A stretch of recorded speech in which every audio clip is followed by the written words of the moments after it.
Vamp, Chapter 2. Vladimir was pacing across the stone floor of his room. The tension was powerful, and he could be felt by all in the castle.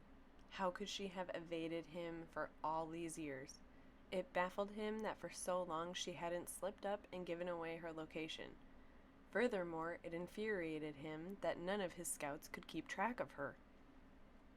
Failures, he'd scream at them each time they returned with nothing.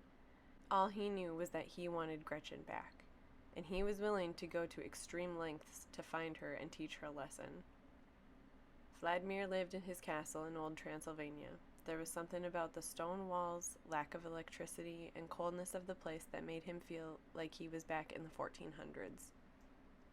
A much simpler time. He slowly made his way up the steps to one of the towers where his clan was waiting for him. When he entered the room, they all stood in silence until he made his way to the head of the table and motioned for them to take a seat. "We need to address the issue of Gretchen Van Marken." Exasperated sighs and rolling eyes filled the room. "Silence!" yelled Vladimir. "I want her found this time. Dominico, I want you put in charge of tracking her down.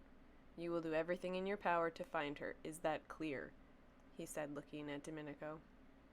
Dominico stood at an average height and had long black hair. He had been turned 3 centuries ago and was around when Gretchen had been turned. Dominico never questioned Vladimir's requests or orders. However, his wife always had a problem when topics turned to Gretchen. "Why must Dominico go? Why not someone else?" demanded Candida. "I have my reasons for picking your husband," said Vladimir, giving her a glare that said, "Don't push it." Candida silenced herself and stared down at the table. She found herself digging her long fingernails into the wood, creating a cartoonish version of Gretchen with a spike through her chest. She'd always hated Gretchen. There was something about her that drove her crazy, and the fact that when she lived here, she was treated like a queen because she was Vladimir's pet. She felt that Gretchen didn't deserve that. From the instant that Vladimir saw Gretchen, he wanted her to be his mate, and she got special treatment all the time. As Vladimir refreshed their memories about past searches and attempts to track down Gretchen, Candida found her mind drifting back in time. She had been turned 2 centuries ago by Dominico. She was dying from a plague that had come to her town, and Dominico had found her in a hospital. He fell in love with her instantly. She had waist-length black hair, hazel green eyes, and soft facial features. He wanted to save her, so he took her to Vladimir's castle, where Vladimir allowed Dominico to turn her. Candida had always felt feelings for Vladimir, but he found her to be more like a daughter. So she figured if she couldn't have Vladimir, she would marry Dominico. It's not that she didn't love her husband. He loved her more than any man ever had. She just found herself bored with him.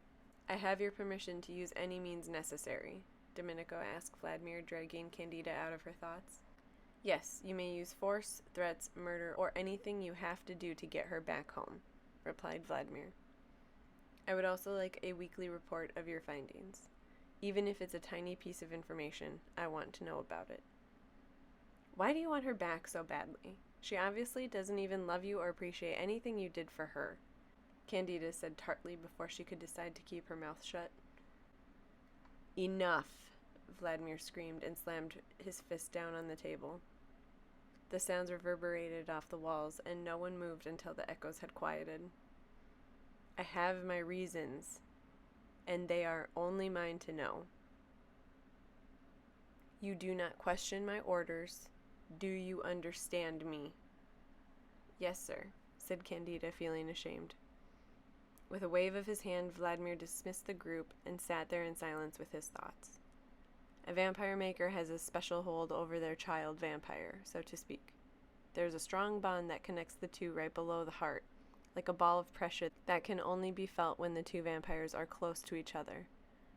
But for some reason, it was possible for Gretchen to defy Vladimir's orders, and it drove him mad. He wanted to know why sometimes his commands didn't work. Gretchen had tried to escape once before, and she had been punished for it. He knew deep down that she would try again, and he didn't want to take that chance. The command worked for a while. Gretchen was more affectionate towards him and seemed to care about him much more. He didn't even have to force sex on her anymore, because she would come to him willingly for it. And then one day, she asked if she could go to town to do some shopping. He felt he had nothing to worry about, but when she didn't come back that night or the next morning, they went searching for her and found the 2 guards that had been sent with her dead with spikes through their heart. At first, Vladimir thought that maybe someone had kidnapped her, and he searched high and low. But as time went on and years passed, Gretchen never came back. He had to face the fact that his command must not have worked, and he began to grow cold and angry. Vladimir sat with his head in his hands.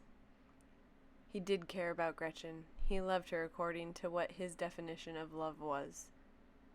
But he also felt like she was his property. He had made her what she is today, and he wanted her back at any cost. Dominico appeared in the doorway. "I'm about to head out. Is there anything else you need done, sir?" "No. You know your orders. You're one of my best, and I know you'll find her. If not, I will kill Candida, so you know the pain I feel." It was an empty threat, but Dominico didn't know that. Dominico gulped. "I won't let you down, sir," he said, bowing before heading on his way.